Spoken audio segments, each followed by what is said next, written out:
name is Teun Bokhoven. I'm currently the chairman of the steering committee which deals with the we call the 7 Square Endeavour plan here at the Schouwburgplein in Rotterdam. The square is basically the center of the city where people come to for leisure, they want to have a good time, and in particular in combination with all the cultural events we have around the square, that makes it a very attractive place to be. 7 Square Endeavour is it's not an entity. It is basically a partnership of stakeholders around the area here, around the square.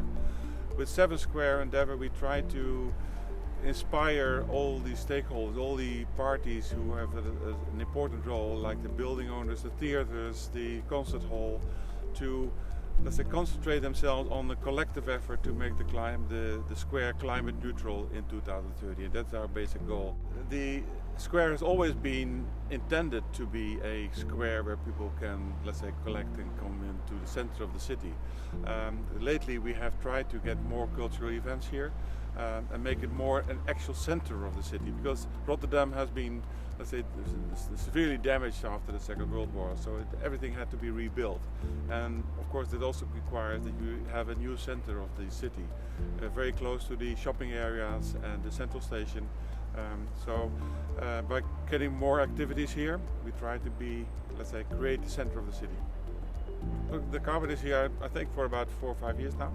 It was not green, it was grey, it was, hard materials, and now it's more pleasant. And we'd like to extend that in the future, because we have to reconstruct this area.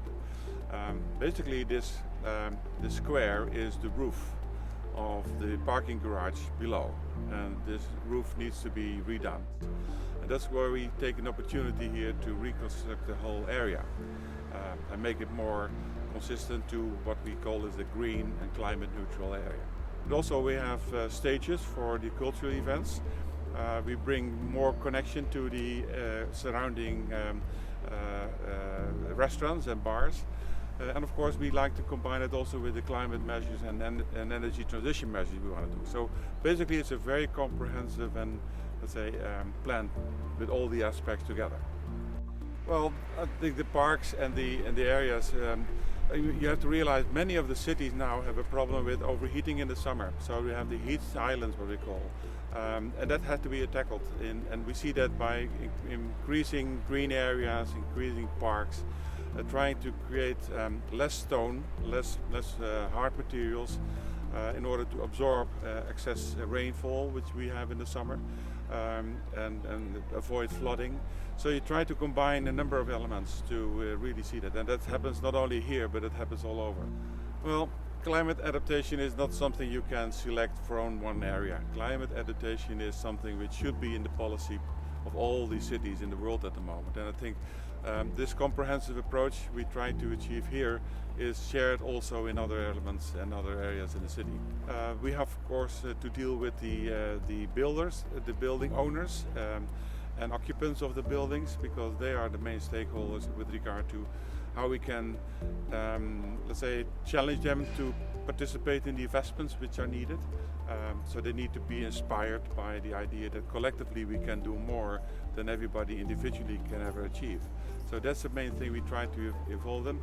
A common goal is important for the approach we take. I think there's a few things to say about that. One is we focus on the collective issues, on all these elements which you cannot do on your own. You have to do it from a collective point of view. If you green your roof here in one of those buildings alone, you have a very limited impact on the heat stress of the area. If we do it all together, we have a tremendous impact on the heat stress in the area, which definitely gives a better place to be. So we have to focus on where we can find collective efforts, collective interest, and that's basically their main program. And of course, you need to have inspiration together, because people have to do it. It is not only an economic investment, it is also people need to be inspired by showing that it is possible. Well, I think the value to Rotterdam, if you talk on the economic and the social value I think we discussed. It is definitely an attractive place to be, where we can show that adapting to climate change and energy transition aspects is not that exotic. It's something you can experience quite close to where you normally have your leisure time. The economic one is of course more interesting to see how people can be challenged to make the investment in improving the quality of their buildings and working on energy transition. But there's many, let's say, economic parameters who deal with that. It is not only the building owners, because if they have a green roof, they have a less cooling load, because a green roof will cool the building. It will attract also less investment in the city for sewage systems, because the green roof will absorb, let's say, rain showers.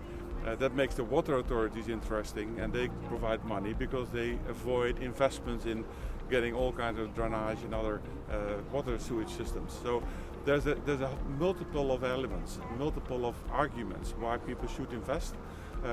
Partly of them are very economic, and partly are for them to improve the quality of the area. And also that can be transferred, of course, in economic terms, if you like. Trying to create some inspiration about climate change and making actually an effort to tackle that in an energy transition. So that's why our objective is climate neutral in 2030.